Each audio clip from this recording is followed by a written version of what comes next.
Sometimes opportunity doesn't just knock, it whispers. And I met Joseph actually through his father, NBA Hall of Famer Alex English. He reached out to me, Alex English reached out to me about connecting with Chris Bosch, my cousin, and on a project that dealt with AI. Not just any project.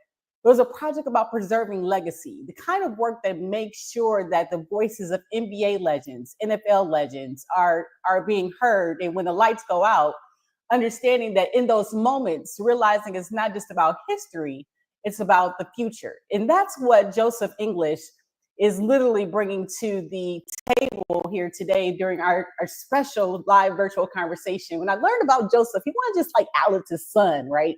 He was carving his own lane. He launched SpookiAction AI, a generative AI company that was bringing historical and contemporary figures back to life through immersive multi-agent storytelling, just taking it to a whole different level on different storytelling platforms.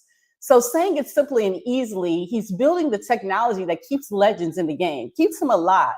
And so what the crazy part is about Joseph English, and it's just not some regular guy, he's not just talking theory, he's managed over $45 million in R&D, hardware and procurement and just implementing global systems and worked across different industries, right? Insurance, public safety, tech, you name it, he has the actual experience and he's got the track record. But the most important thing, he has a vision. He has something that most people need is a why and the passion. So today it's going to be an amazing live virtual conversation because Joseph shows you what AI meeting legacy, what that really means, what it's all about building a billionaire brand, what it's about creating the future.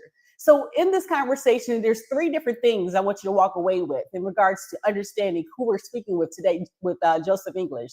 Number one, how SpookiAction AI is turning stories into living, breathing digital experiences, and even working on ventures that spark from SpookiAction AI that we're going to hear about here live, and why this changes everything for engagement and history itself.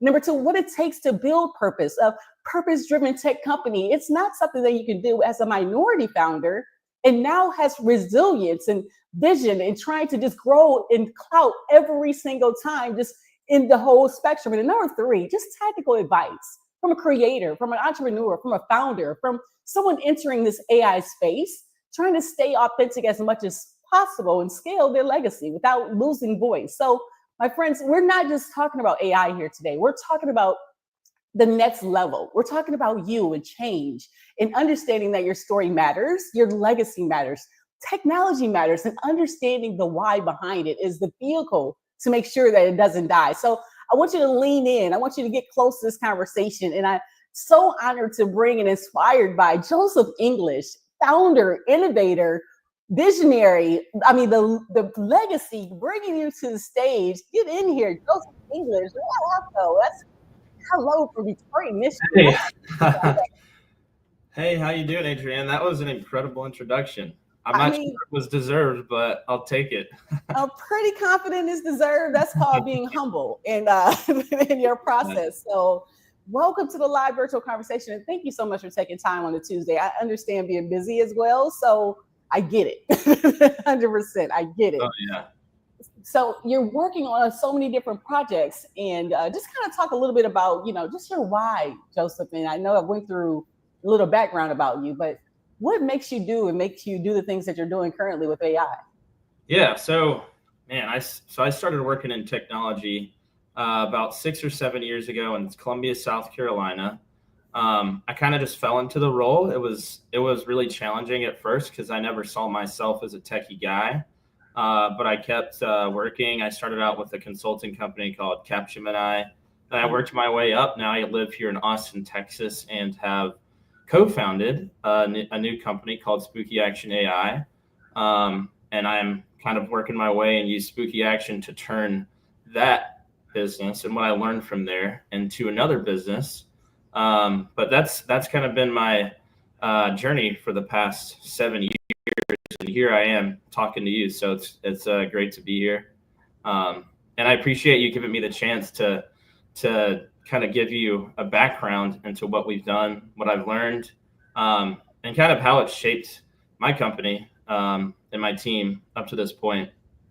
So tell me, what is, you're working on SpookiAction AI, but I know that, you know, we were emailing a little bit back and forth, and you might have another venture that kind of sparked from SpookiAction. Kind of. So before I just jump into questions, tell me, what are you working on? I'm always eager to hear. So yeah, my questions. Let's talk about the real stuff. What's going on? Yeah, so it's similar. We're trying to preserve legacies through the use of AI. So the company I'm working on is preserving sports legacies. As you know, there's a lot of different ways to preserve these legacies. They have film, started out with radio. Athletes were shown on a large scale by these different technological advances. So we believe that AI technology is going to enhance this opportunity to engage with pro athletes that have powerful brands. And we're trying to enhance that and promote that with the new company we have. Basically, it gives you a chance to engage with AI avatars of very powerful brands. And we want to be able to kind of distribute these, put these in the right places to be seen, and allow athletes to monetize their likeness with AI, and doing it the right way where we protect their intellectual property and keep it from being eroded by the things you hear about in the news today, like deep fakes, etc. So if my dad, Alex English, wants to utilize his AI avatar to be shown at like a Denver Nuggets game to make an announcement, no matter what the cause is, we can deploy that to any company. But we also protect that likeness and make sure it doesn't get into the wrong hands, while also allowing a revenue stream for athletes on the back end. So that's an interesting concept. So for example, just taking it to another level, you know how your dad is having his golf outing, right, at the end of September. Mm-hmm. So say, for instance, if he couldn't make it, can he be able to send his AI character, or even have other athletes, AI characters, show up at the actual different, I know this is literally just my brain just went somewhere crazy with it, but how in detail would it be able to go? I'm sorry. Yeah, no, that's great. That's kind of what we're trying to do. We're trying to outsource brands. So if my dad, he's got his golf tournament coming up, and he gets a last second engagement proposal in his inbox or email to do a 30-second hype video for the Denver Nuggets or the NBA as a whole, or for whatever entity it may be, he can use his AI that we build with his information, with his approval, to go stand in for him to deliver a message. And so we want to have a platform where people can engage with this, businesses can engage with this.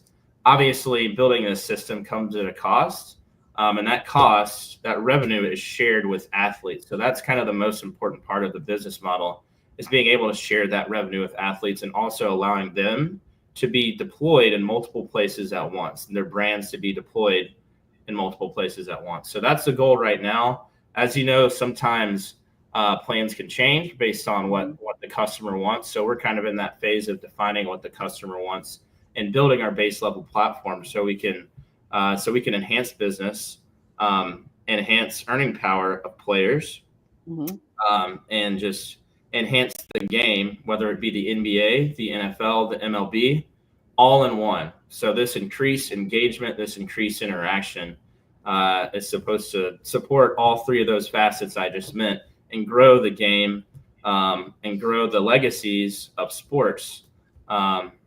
Something that I feel like a lot of us really love and wrap our lives around is sports, because there's so many powerful stories in that world that inspire us day to day. It inspires your kids. It inspires their teens, the world's teens, America's teens. It inspires grownups like myself. And I think there's still room for these stories to be distributed and also preserved through AI and AI interactions. So that sounded so much better coming from you. Like when I reached out to Chris and his team, it didn't sound that amazing. Like, I'm being honest. So if Chris was watching this, or any NBA or NFL legacy person was watching this and wanted to be a part of a venture such as this? Walk me through what that would look like for the player, like, in regards to, I know you mentioned something about 50% of brand ownership. Like, do you have any samples or anything right now? And if not, it's okay. But like, yeah, we do have one sample right now that we've built with our technical team. We'd love to share it. Obviously, I don't think I can share it right now because it's on my phone, but I would love to share it at a future date if that's possible. Okay. But connecting with athletes, this is how it would start. Just so, like, say you're talking to Chris right now, like how would you talk to him? Because what I said did not sound like this. Well, I would explain to him, hey, this is an opportunity to preserve your legacy and to your incredible legacy, and expand it, preserve it for the youth of the future and for others, and whatever capacity you want it to be, whether you believe in sustainable energy, whether you want to expand the game of basketball, whether you want to expand the game of football, whatever it may be. This gives you that opportunity, and it also allows for another revenue stream. We believe that it's going to be an extremely, extremely big market in the future. It already is, engaging with AI, but the pinnacle of engaging with AI is through video, which is what we do. We create videos of players with AI.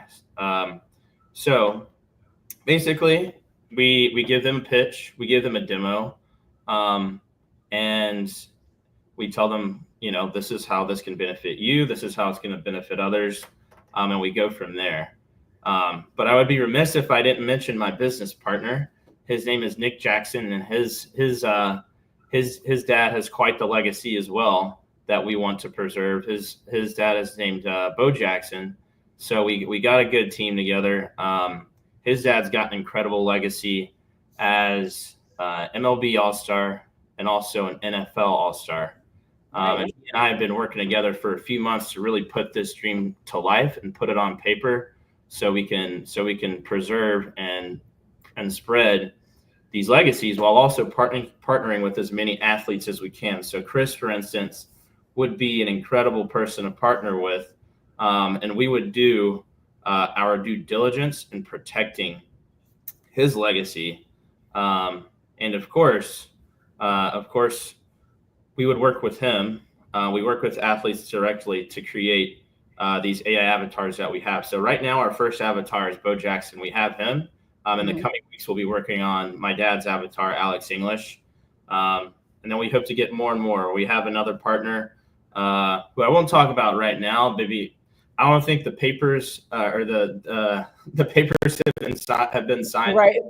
Have that right. Partner who's jumping in, and we're going to continue to expand. And we think it's going to be a really, really powerful technology that we use. We're going to have some great partnerships, and we really think it's going to be great once it's all said and done. So we want to work with as many leaders in the sports world as we possibly can, and that's our goal. And there you have Chris right there. I know my dad and him worked a bit at the Toronto Raptors, and I used to go to those games as a kid. It was amazing watching him play and ball out up there at Toronto. He was a baller. I mean, he was that team. Toronto's basically was lifted up so much by him, and I always looked up to him. I met him a couple times when I was little, and it was obviously one of those amazing moments.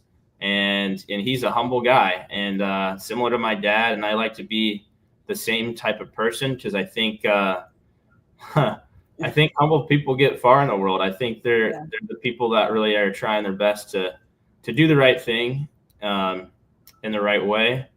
And it was just an honor to meet him back in the day, and I'll never forget it. I met so many great players that played up there with them, but it was just an incredible opportunity. It was great to be able to meet him, even watching him when he played at Georgia Tech. Georgia Tech. But yeah, he's been an inspiration for a while. So yeah, the engagement is heavily in partnership with the players as well. Now, my other cousin played too. He played in the NFL, but right now he's retired, of course, but he's like the chart of the NFLPA, the Players Association for the retirees. I know, based here in Detroit. So, like, for someone that the retirees, I know he works with those legends. How would that work in regards to of course, we know your dad is retired, Rod is retired, Chris is even retired 2 times, right? So how would that be beneficial for someone that's retired from the game? You know, and it's crazy. I had two. I got an NBA and an NFL player in there, and we love to preserve their legacies, just remembering their stories. But like, how are you currently approaching these different athletes? Are you just submitting proposals, or is there a process that if someone was interested in, preserving their legacy, to reach out to you somehow, or how are you going about that? Or are you taking it slow first? Or No, we're trying to go as fast as possible. So obviously we're presenting proposals, we're sharing our pitch decks, we're doing old-fashioned networking to connect with all these athletes. So obviously I know my dad, and Nick knows his dad, Bo. We got them on board. We pitched them. They're into it, and they're doing their best to help connect us to athletes as well. But old-fashioned networking, we've got in front of a guy through old-fashioned networking that Nick knows. And we're hoping that continues, but also being on great platforms like this allows us to really do our best in getting with some of these athletes. But the real goal behind it, and something that we want to capitalize on, is the idea that a lot of these companies are losing engagement because these big stars like Alex English or Chris Bosh or Bo Jackson, they're no longer a part of the picture. But if teams and the league engaged and utilized these stars who literally built these teams from the ground up to support these players that are out there now making $30-40 million a year, that would have never happened without these legends. So we want to use these legends, allow organizations to reconnect with their old fan base, which they're losing. They're getting older, and they want to engage with legends that they understand. And I think merging those two will allow revenues and experiences to increase for everyone, whether it's, the customer who's going to be watching these videos, engaging with these AI avatars, before games, after games, or it's the players who are going to use these avatars to engage with the fans, or the organizations who are going to benefit from these big time stars that built everything being brought back into the mix. So one of my business partners is connected. Adriane Mayes is connected with Jalen Graham. He plays right now for the San Francisco 49ers from Detroit, Michigan. What up, though? So when you're in talking about current, so I know we talked a little bit about legacy players. Now, in regards to current NFL and NBA players, how would that tie into what they can do and opportunities possibly, or are you just staying with the legends as of now, or? Well, we're starting with the legends, so we're approaching everything strategically. We think the legends are an extremely important part. So obviously, being my dad and Nick's dad legends, we have direct access to them, but we think starting with them is it's not only a strategic approach, but it's really ingrained in the value that they brought to the game, that still is here today. So we think it makes sense to start with the legends, but we're going after current players as well. We think we can do it all. Actually, we know we can do it all. With myself and Nick working together, he's an incredibly smart guy, businessman. He's done some great things with GE Aviation, Boom Aerospace, companies that have changed the world, and I see why he was so valuable to those companies, because he and I working together are a great team, and we're really looking to build something great for everyone with our new platform. So you mentioned a couple of things, and I appreciate your time so much in regards to like working for companies, and now you guys are branching off as entrepreneurs, building your own venture. Share with us kind of the difference of what that looks like for you in regards to freedom of doing the ideas and things that you have versus working with a corporate structure where you have to go to a meeting and present. I know about it. Get approval first, right? Gotta get approval. Oh man, it's crazy. Yeah. So I think I grew up with an entrepreneurial mindset. My parents being business owners, my whole life. So that's kind of all I knew. So starting working out in the corporate world for multiple big corporations, I realized kind of the potential downsides to doing that. I had a great time working at all the places I worked at. But yeah, there's a big approval chain. So if I present something that I know is going to work right now, It has to jump through a lot of hoops, first of all. And then once you jump through all those hoops, they might say, this isn't what we want right now. A lot of it's governed by politics. And there are a lot of things that hinder you today. I mean, sometimes being a young guy doesn't always look great in the corporate world. If people are trying to gatekeep their projects, because understandably they have, families and lives to lead themselves. But there are still challenges for African Americans in the corporate world. And Nick and I said, hey, let's stop being subject to what we're doing, and let's create our own destiny. Let's see if we can put something together that we can build, that we can believe in, that works for all of us. And let's do it. That's a big part of it. Like I said, I've always had an entrepreneurial mindset, but we're here to stand up for everybody, Right. for athletes, for ourselves, and to build something great. So that's really why we're here. I definitely agree with you on that mindset. And so tell me how important, I know your dad was a coach, but how important was coaching and even mentorship? And I guess getting through, because I say a lot that entrepreneurship is one of the loneliest sports in the world, because when you have those tough days, we can get on here and smile all day, but we have tough days just like everyone else, right? Oh, so yeah. when you have that, like, how important is coaching and mentorship in even the entrepreneur world, that what you're trying to build with AI? Yeah, coaching and mentorship is extremely important. I learned from one of the best mentors in my mom, Vanessa, and also my dad, Alex. Right, combined, it's like you're both great. They're both great, and they taught me a lot. They're always around for me to ask questions. But like you said, it's difficult when you feel lonely and you're like, I don't know what's going to happen next. You can't see more than 2 weeks into the future, or 3 weeks, 4 weeks into the future, but you got to grind. And sometimes it's lonely, but I got some championship blood in me. Apparently, it's shown for the past year. I've gone through. We've experienced a lot of stuff, but we're pushing through, and things have gone great. We've built some great things, and that's our motto. We don't stop, and I know that's right. We never will stop. Period. But I've had some great mentors: my dad, my mom, teachers I had in high school, even college. There's an endless amount of mentors that I've been able to draw from, and it's really important to get that support from them. When someone tells you, I believe in you, that makes you go that much harder and that much stronger.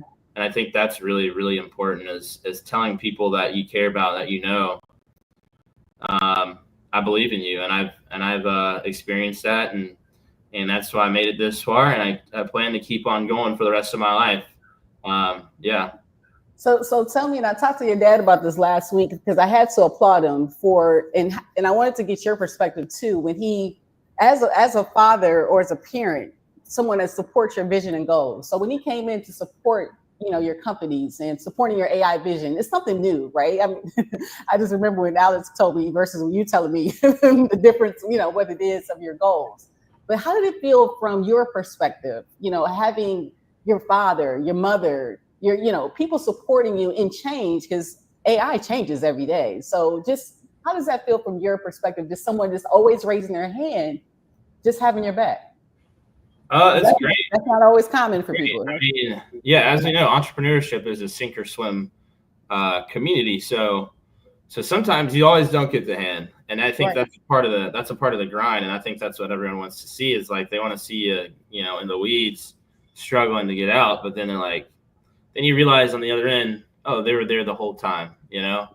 I'm a person of faith, and I've recognized that sometimes times can get hard, but as long as you stick to your heart and what guides you, and what pushes you, there always seems to be someone at the end waiting to help you out, even though the times can get tough.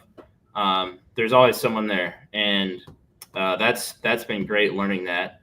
That doesn't mean it's been easy thus far, and it won't ever be easy, to be honest. But it's been incredible for sure to have people like my parents support me from afar. That's been really important. I don't know if we'd be here if they weren't they weren't helping me along the way. So yeah. That's amazing. I don't know if you were able to catch Alex Hermosi over this past weekend. He had a super launch of giving away just entrepreneur education. So I wanted to ask you in regards to giving things away. And, like, for example, even on your site on July 15th, when you guys started, you had a beta test, letting people test out and run out the actual testing. How important is it to have those random acts of kindness in your business, to not just always be so much about money, but at the end of the day, trying to make change, right? Which leads to your purpose in doing what you do. Yeah. So if you look at our LinkedIn for Spooky Action, you'll see one of our mantras is powering human intelligence with the use of AI. That's one of people's fears, is that AI is going to take your jobs. What makes us different is that we have a different perspective and goal. We want to power human intelligence with the use of AI and empower people with AI, as opposed to go out there, take their jobs, etc. So at whatever cost, our goals are to help rather than to hinder the general population. Yeah, that's our motto, and we continue to do that, and that's always going to be something we talk about on great podcasts like this. Hopefully they continue to come, and that's these events kind of help us grow, help us get the word out. So I really do appreciate that. With the conference you went to, the SXSW 2025 product launch conference, talk a little bit about that. I saw that on your LinkedIn profile. I was trying to get more information about it, but what was that product launch about, or what was it like for you? Oh, it was great. It was a great experience. South by Southwest, it's a premier tech conference. It's based here in Austin, Texas, where I live. Okay.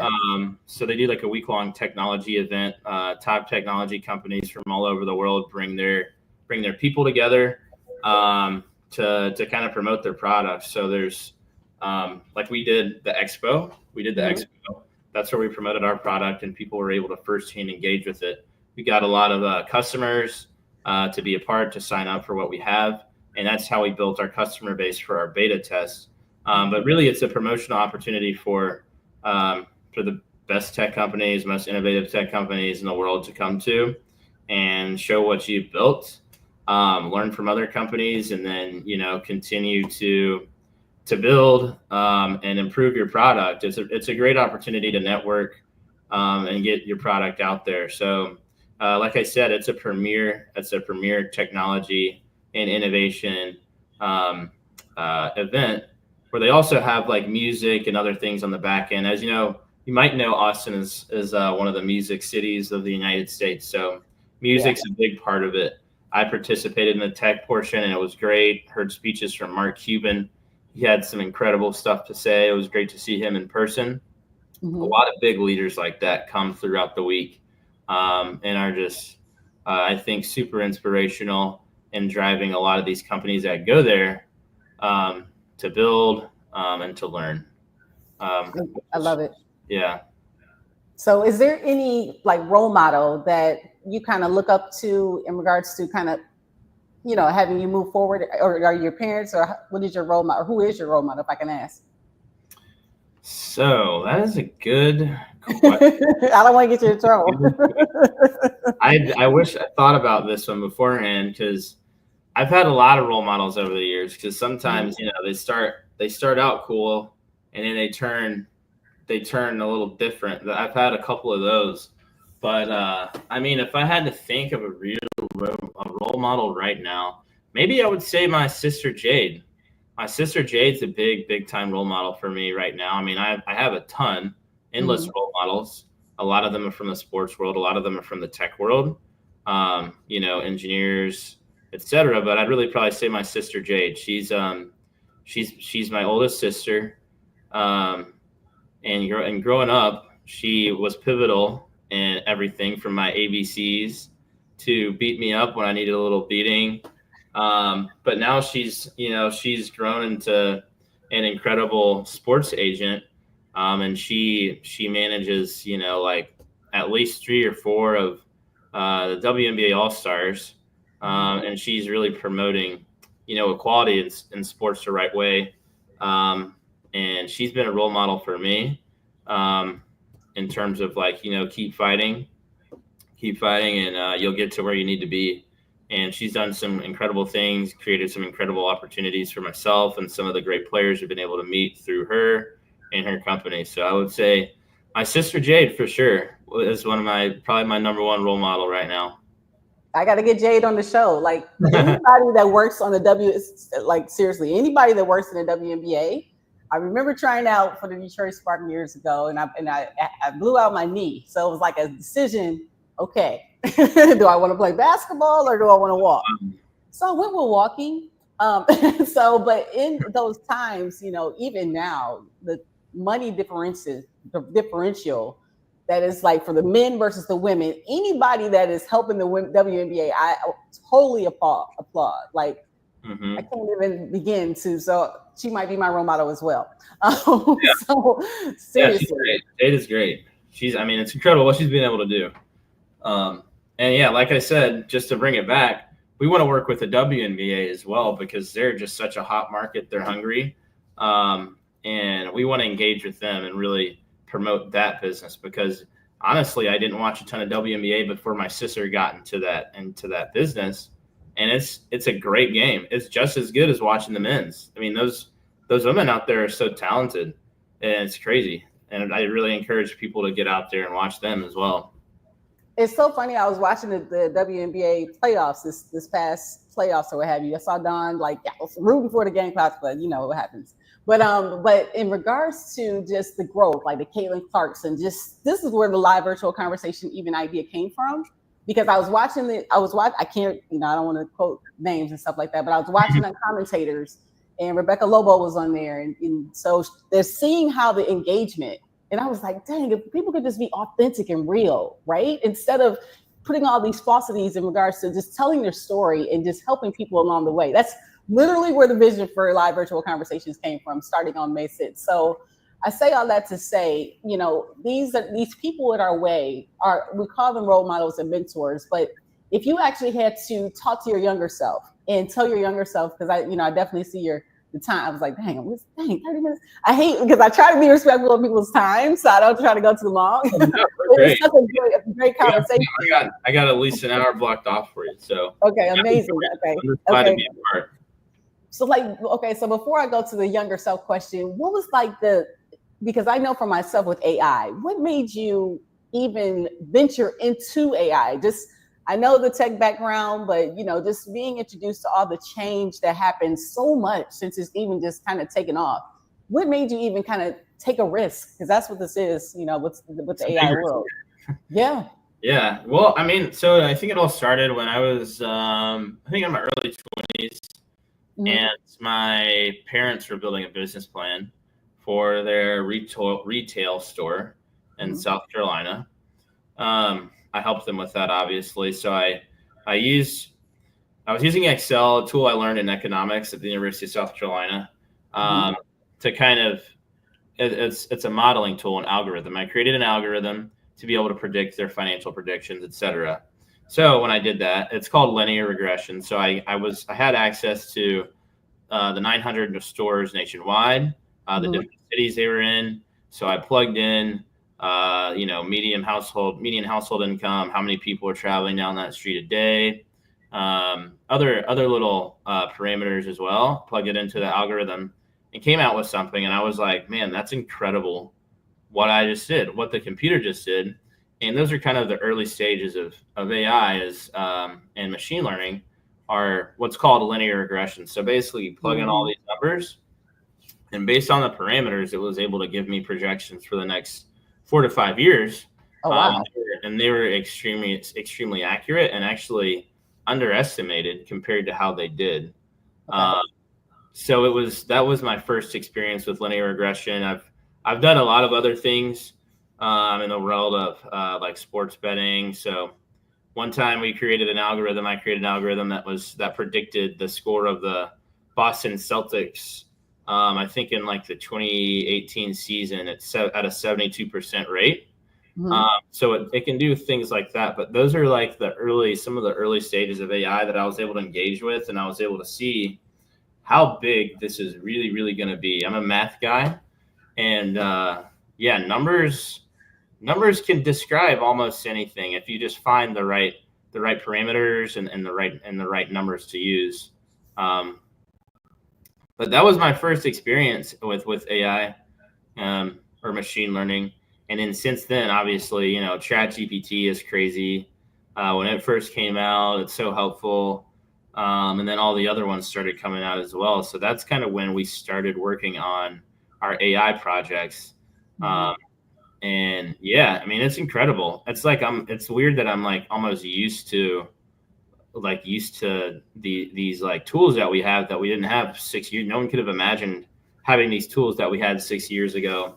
But even now, there's just so much opportunity to mold these tools into something that's even better. So using their back end technology and then applying it to your use cases, and that's what we're doing with both SpookiAction and the sports application, which is called Fansmatic.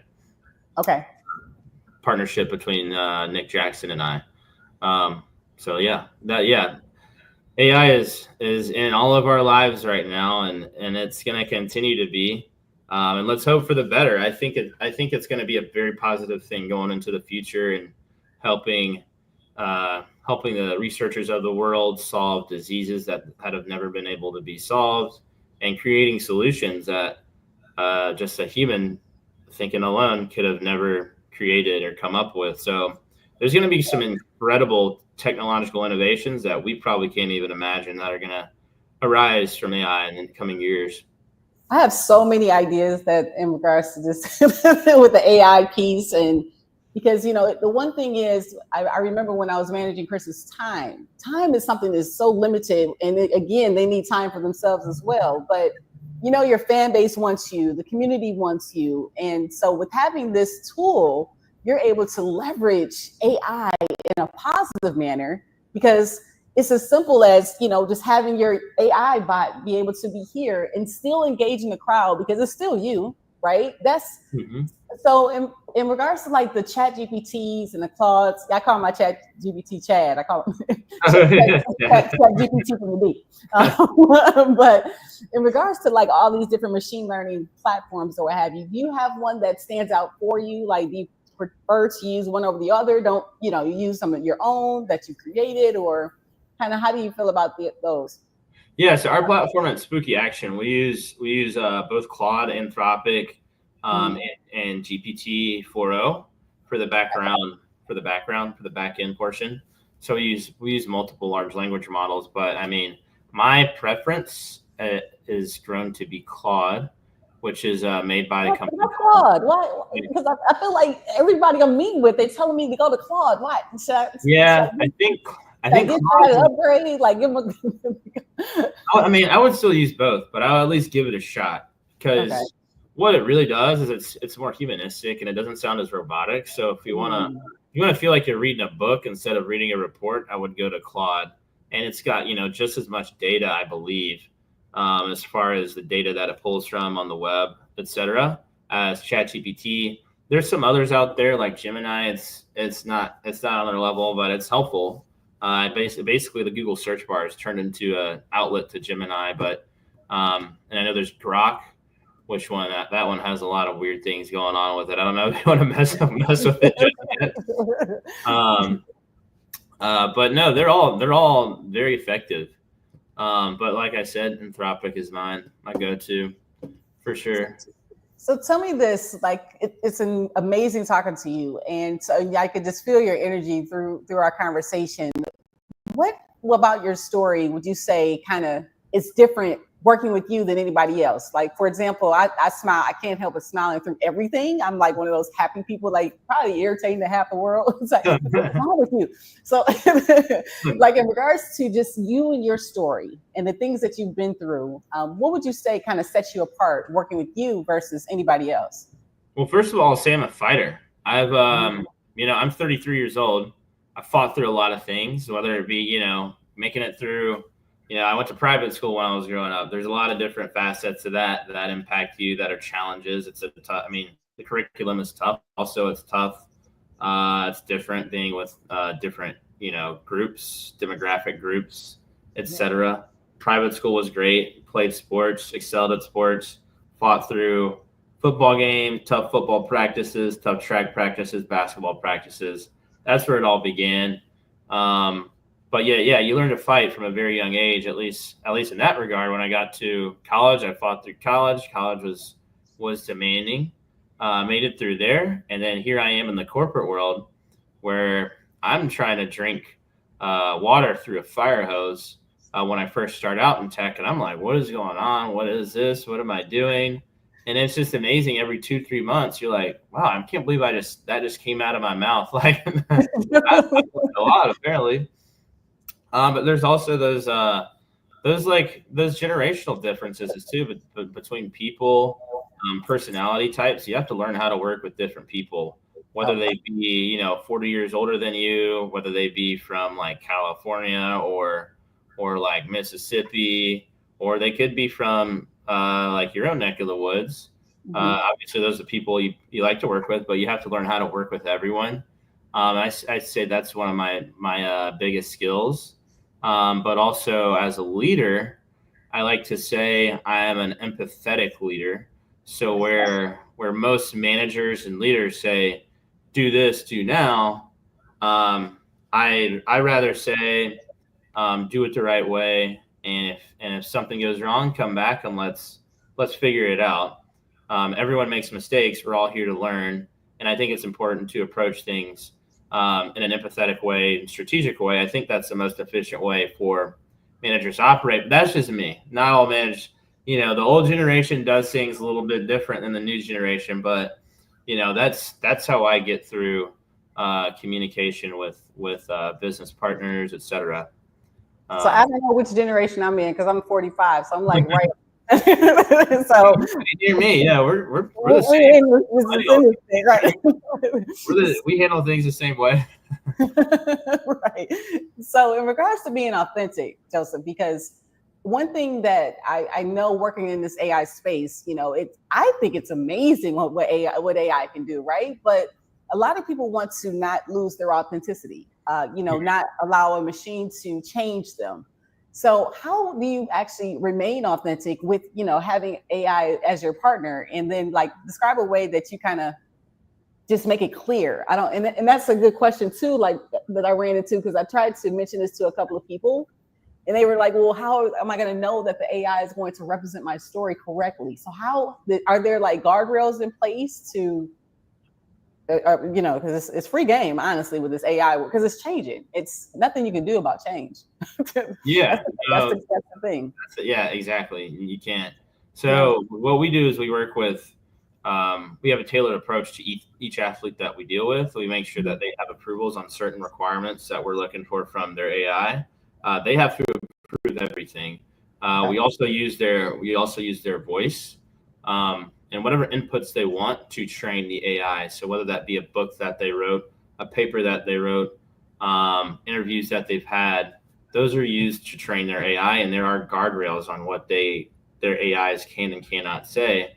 And we work with our partners to make sure those guardrails are met. Their likenesses are protected, the likenesses that we create. We also want to make sure that their likeness doesn't get utilized and pirated by some of these companies that are out there. So that's another one of our services that we really find to be valuable in the age of AI, as these pirated likenesses are eroding the brands of all kinds of people. Like LeBron James recently had an experience where he had to message, or I don't know, right? I think draw up a cease and desist letter to some AI companies that were using his likeness to spew messages that he didn't support and what have you. And so we want to prevent that from happening through legal frameworks and through close collaboration and working with the players themselves and the organizations as well, et cetera. We want to make sure it's done the right way. So like what drives you? Like what's your why, if I can ask? Do you happen to have one? Honestly, I have a lot of whys. I'm kind of a nerd. So that Nerd talking to a nerd. Me too. kind of a math nerd, computer nerd. That got me into it. But my why, since I've been probably a little kid, is standing up for the little man. I mean, if I can have the opportunity to do that, that's always been my MO. If I see someone in trouble, then I'm going to be there to help them. If I see an opportunity to help maybe in this case like legends of the game make more money and expand their brand and empower their brand, I'm going to do my best to make sure that happens. So my why is you really need those people like that on top. I think leaders are empathetic, and I think it's really, really important to have those leaders on top that are looking out for the little man. And that's not to say that we're not trying to meet every single monetary business metric that we can, and we're driving everyone we work with as hard as we can to get there. But we do think it's important to pay attention to everybody's story, and do whatever we can to stay true to that. So, and I'm biased, and I'm interested, honestly, to know. Like you said, you met Chris when you were younger, and kind of looked up to him. What about Chris actually stood out to you, and just in regards to his personality? Because we were talking about it last week. My cousin is different. It is, I mean, because the way and that's why it was so enjoyable working with him, because he treats people like he wants to be treated. So from your perspective, the younger you work, kind of seeing Chris, what kind of stood out about him that you attracted him and even made you want him to be a part of your company? Because that you have that choice. Yeah. So I mean, I remember when he first got drafted in that class with Dwayne Wade, and it was him as well, and I think LeBron as well. I mean, Chris would have been freaking Darko went number 2, like the Pistons threw the.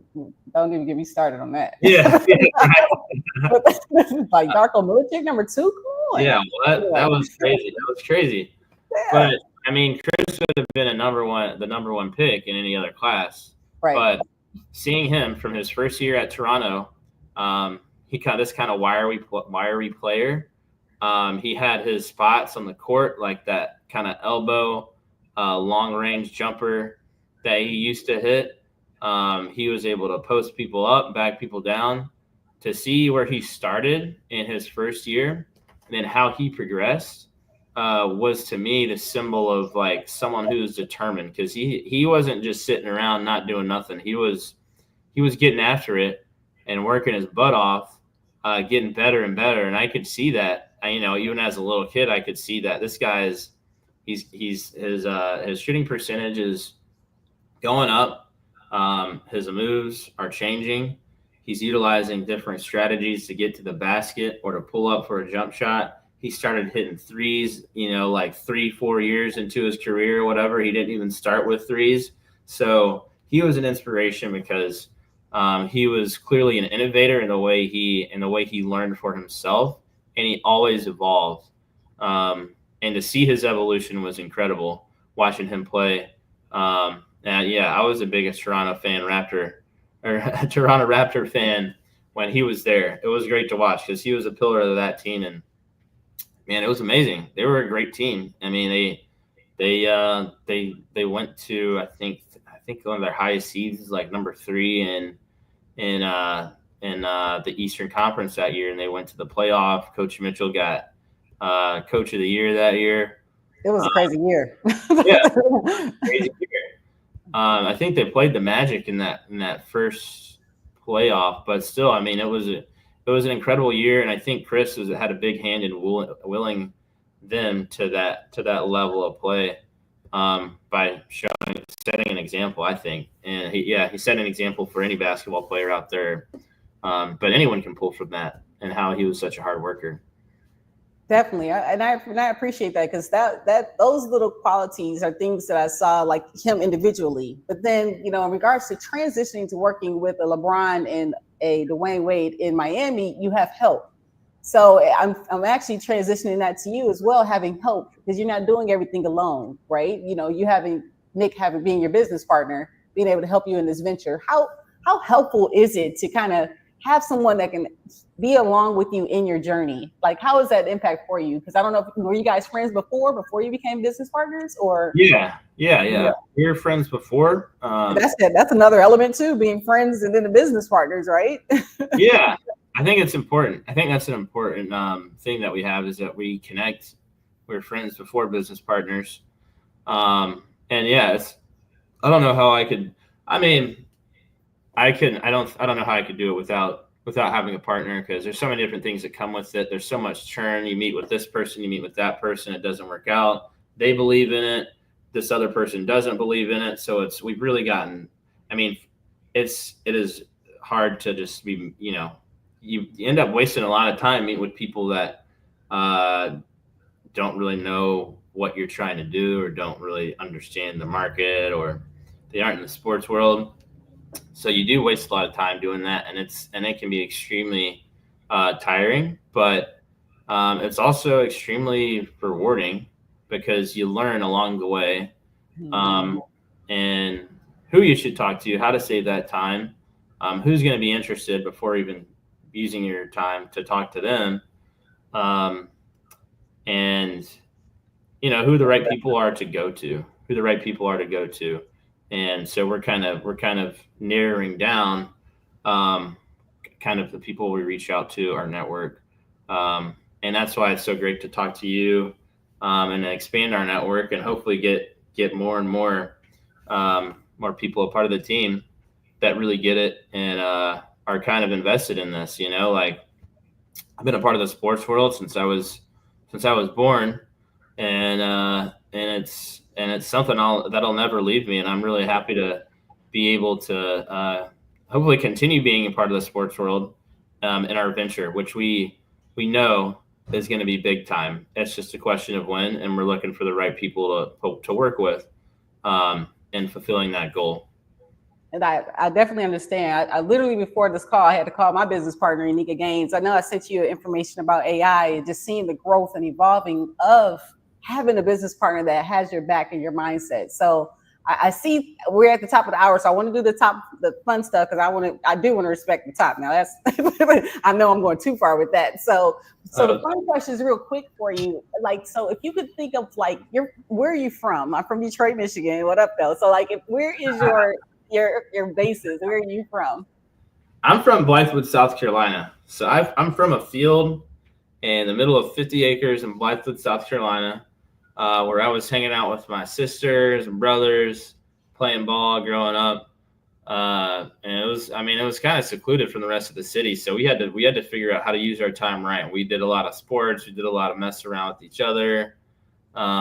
Just having fun. You played football and basketball, right? You played football, basketball, ran track. I played tennis when I was younger too. I did it all, kind of. Okay. They were all great. Yeah, they were all awesome. But yeah, I'm from Blythewood, South Carolina, first and foremost. But Columbia, it's about 20-30 minutes outside of Columbia, South Carolina, which is the capital, which is where the University of South Carolina Gamecocks play. That's where I went to school, graduated from college there. My dad as well. I believe my dad was the second African-American athlete to ever play there, which is something I didn't realize until recently, but it's pretty incredible. The journey that America has gone through, and we've gone through as a whole, to say my dad so recently, my dad was the second African-American athlete to play there, which is crazy, but it's come so far, and South Carolina has a huge impact on me. Day to day, it's my favorite place in the country. Is it in South Carolina? Do I live there? No, but it still has. You said that's your favorite place in the country, and I said, "Is it?" You said South Carolina is. Because I don't ever get to go there. I'll tell you the real reason. It's because my mom and dad are there. That's why. Nice comeback. That was a good comeback. That was good. That's really why. I mean, it's like, yeah, your heart's full when you get to go back home. But no, I don't live there right now. And, Austin, Texas is my home. South Carolina is, it's a different speed, and so definitely. It's very much different. And it doesn't necessarily match up with my speed right now. So, yeah, I love South Carolina. But my home right now and awesome. for the fast foreseeable future is Austin, Texas. Love it, love it. So, now in regards to a favorite food, what's like no weight or anything regarding? So, if it's ice cream or anything, you're not going to gain 500 pounds. What's your favorite food that you could eat all the time without any type of, breaks or anything? Oh man, that's okay. So I won't do the boring one, which would be pizza, because everybody's favorite food is pizza. But I would say ramen, Japanese Really? ramen. Yeah. So it's Do like you my do sushi? Do you do sushi or just sushi's like right there. It's like close second. Sushi is okay? the bomb. But ramen is something I didn't discover until I moved out here to Austin. We have some great restaurants, Ramen Tatsuya. I went there and I had it for the first time. I was like, dang, what is this? Like I didn't know ramen was like this. And it's like Right. so flavorful. Huh. But it's my comfort food. It's like whenever I want to, feel calm down, get what's inside myself. Because I like to call myself an extroverted introvert. So I do have those times where I want to recharge. Ramen is a good recharge tool that I typically use on Sundays to Nice. help me recharge. I love it. I love it. Yeah. So, so I know you're from South. So this leads to my next question. So, what is your favorite destination, like travel destination, and then why? I'm not gonna lie. I've traveled a lot in the United States. In the United States, I've traveled a lot. I love everywhere I travel. I'm a travel bug. I love traveling. It's my favorite thing to do. I like to fly in airplanes. I like to do it all. I like to meet new people, try new restaurants. My favorite place I've been so far, I have to say, was a trip I went on in 2010 to Germany. Okay. And it was one of those trips. It was like we flew into Munich. It was with some friends, some school friends. And I mean, it was incredible. Like we went to different cities across the country, but it was just incredible to see the different cultures. I'd never been overseas to Europe, see the different cultures, different lifestyles. To be able to go into a restaurant that's older than your whole country, like 300-year-old restaurant, still owned by the same family, was crazy to me. Wow. Yeah, going to these like beautiful villages that are so family oriented outside of town. The food, wasn't a big fan of the German food, but that's why we went to like the Italian restaurants that were there that were bomb, that were really good. That was my favorite trip. If I'm talking repeat trips, I would say New York City. I'm a big New York City fan. Whenever I go there, it's pretty magical to me, and I have a few friends there. And I mean, like I said, I love all the cities. Toronto was beautiful growing up. But yeah, I love so many cities in the United States.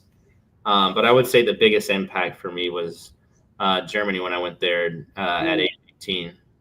Amazing. I've been to 48 of the 50 states. I've been to Sorrento, Italy. I've been to Japan, some other places, but Toronto is still, because of the different, like you said, the cultures, right? Like they had so many different cultures and they all loved each other. It was like, you know what I'm saying? There was no color.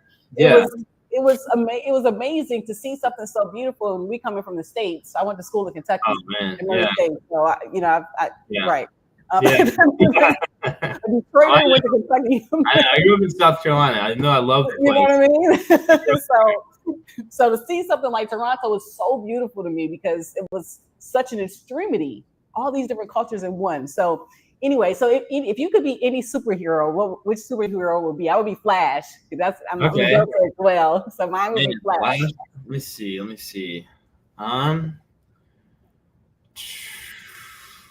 That's tough. Are we doing Marvel or DC? or anybody? You only could be one. Because I would have said Wonder Woman. I could have gone so far with it, but Flash is my.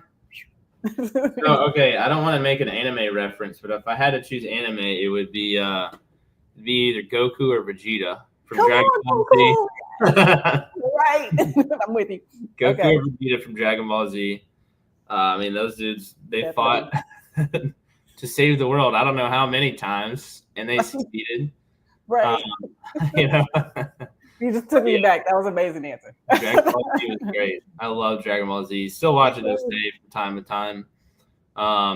But like superhero, like you mean like a like Marvel, DC, one of those types. Oh man, growing up, my favorite was I think it was Spider-Man. Spider-Man or Superman. I really liked the superheroes who knew how to fly or could like travel through the city in the air. Those were my favorite guys. The ones that knew how to fly. So I got a lot of superhero friends, but I mean, if I had to really pick, I would say like a Dragon Ball Z guy. Not even gonna. Love it. I got the whole Goku in my head. Seriously. Yeah. So, what is your favorite time of year? Mine is now my sobriety day, which is the 20th of every month, which is like tomorrow. So I've been 21 months sober tomorrow. I'm excited. But if there's and it used to be around Christmas and the holidays, because I have my own foundation, so we give back and things like that. So when you look at a date, it could be a day, it could be a time of year. Which one stands out for you, like that you really enjoy? Other than my birthday, it was. When is your birthday? When is your birthday? April 28th. Oh, okay. Yeah, Happy birthday. Thank you. I'm a Taurus.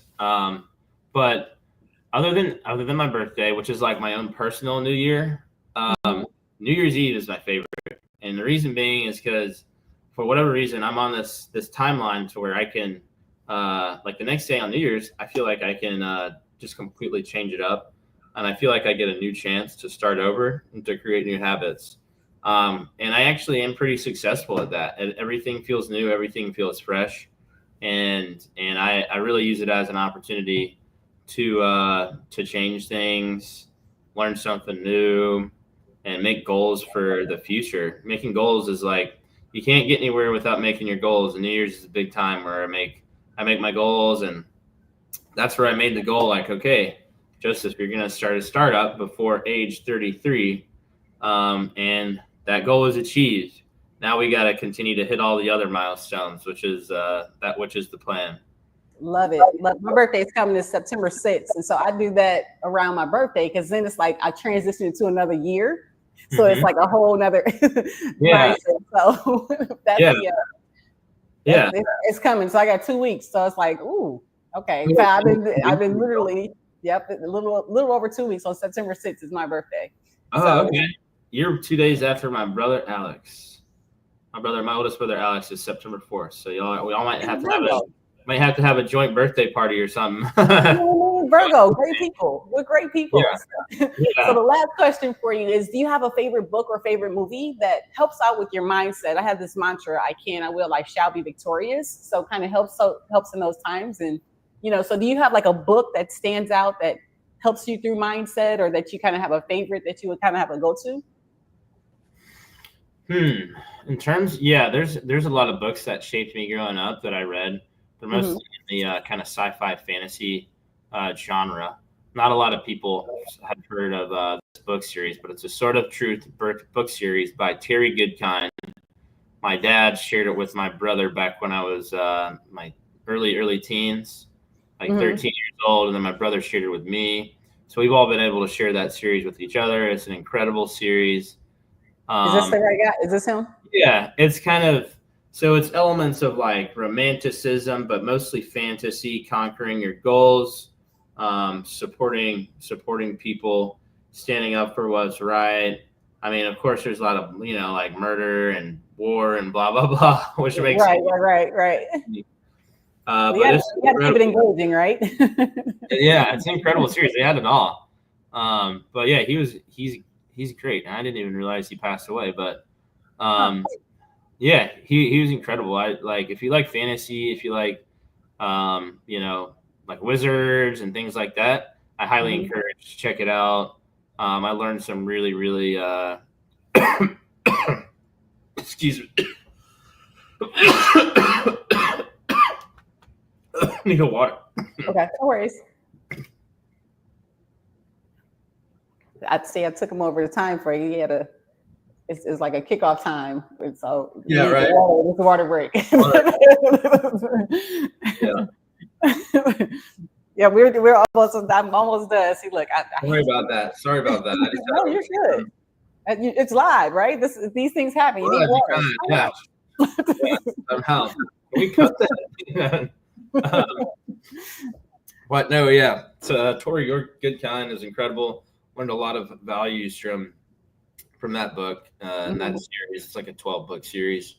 They're all really good books. So highly encourage people to read it.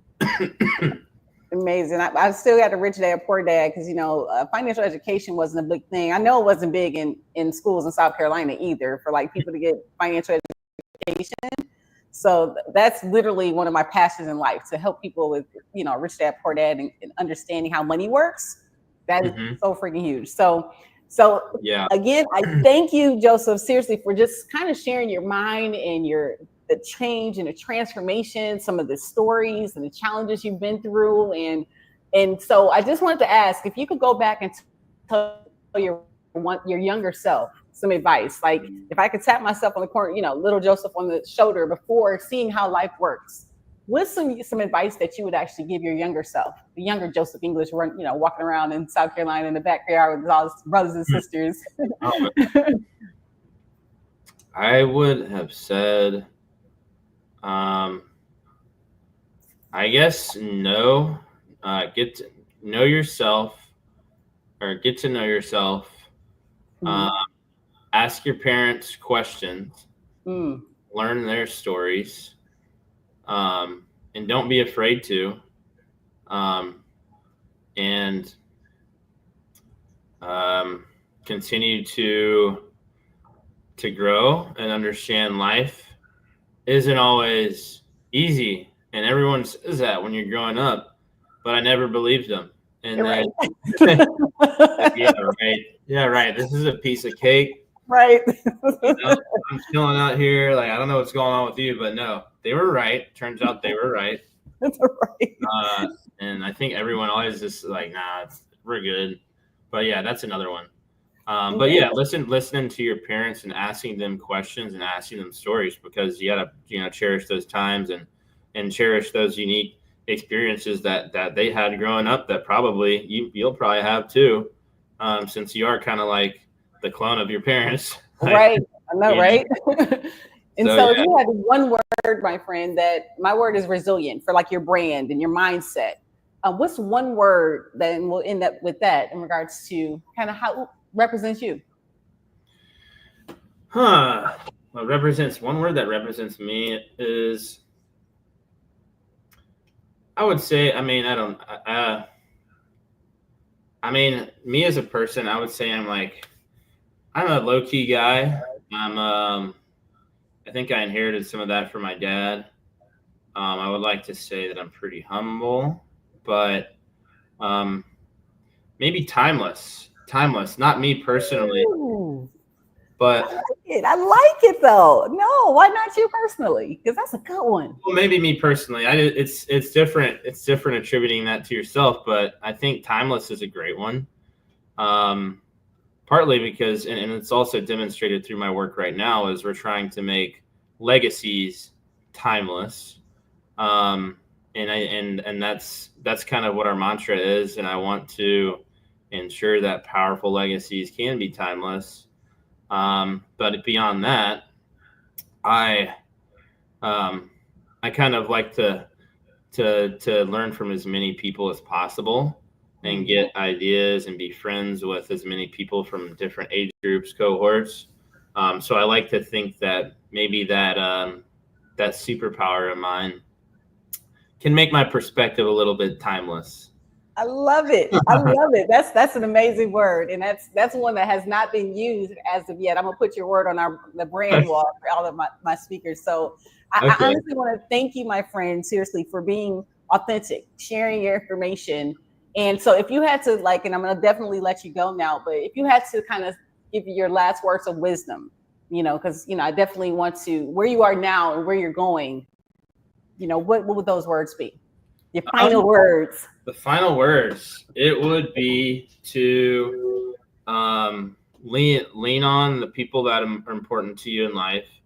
Don't be afraid to drive towards a goal. Don't be afraid to ask questions. Um,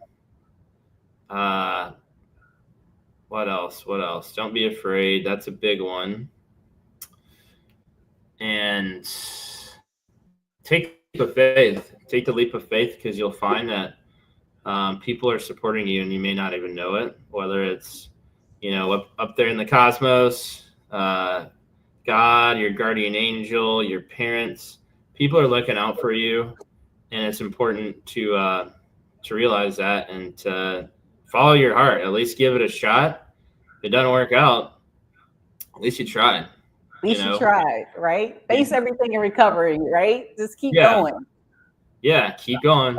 Keep going. That's what I would say. I mean, that's what the greatest athletes of the world did. They kept going, they kept pushing, and they pushed a lot longer and a lot harder. And that's kind of what we're here to do, is push longer and harder so we can beat out the competition. So yeah, I learned a lot from my dad, and I think I inherited his drive to push, or his tolerance for getting a couple nicks here and there. And even from Chris Bosch as well, and all the different inspirations I've seen in sports. And I think that's why sports athletes are so valued in today's society, is because they represent the best of us in so many ways. And so Bo Jackson did 2 sports though. Like, Bo Jackson did football and baseball. Like, that's crazy. I know, right? Right? Seriously. Crazy. But yeah, they represent the best of us, and I've learned so much from all of these athletes. And I would say for entrepreneurs, keep pushing, lean on your family, and get it done, get stuff done. Mic drop. Joseph, thank you so much, my friend, for your time this evening now. And I'm definitely going to ask, your honest perspective on the live conversation, just a 60-second or less testimonial, just to kind of share with me how this experience was, like, in regards to the whole process. But I truly see the direction and the growth and potential of what your brand is doing. And I just honestly want to applaud you, because you're doing amazing things. And like you said, you have no idea. Like, you have no idea all the work I've looked at your stuff. Like, your freaking stuff is amazing, bro. So keep going, seriously. And anything I can do to assist along the way, I'm definitely here. So I'm going to try to do is what I can and try to get Chris involved with your project. I'm gonna send it to his best friend. I'm gonna try to, because again, when we have good people that are doing great things, and is again preserving legacies, that this is the stuff that we need to fight for, and just remembering the humbleness and great gratitude of all of these different individuals. So thank you. Well, no, thank you so much. I'm just so glad to even be a part of this, and to have someone ask me questions and be so energized and like really engaged in what we're working on and helping to promote it. It's incredible. And I've never really done something like this before, but it's been incredible. It's honestly my week has just gotten so much better. So thank you so much. No worries, allowing me to participate in this, and I can't wait to keep working together, and it's going to be great. We're going to the top. Billionaire brands, brother. Billionaire brands. Going to the top. Okie dokie. Yeah. So thank you so much. I appreciate you. I'll take you off now. Thank you so much. Thank you so much. Can't wait to see. Talk to you later. Okay. Come on. What up, though? Oh, that was amazing. AI meets legacy. Jeez. Oh, listen. I can't help being myself.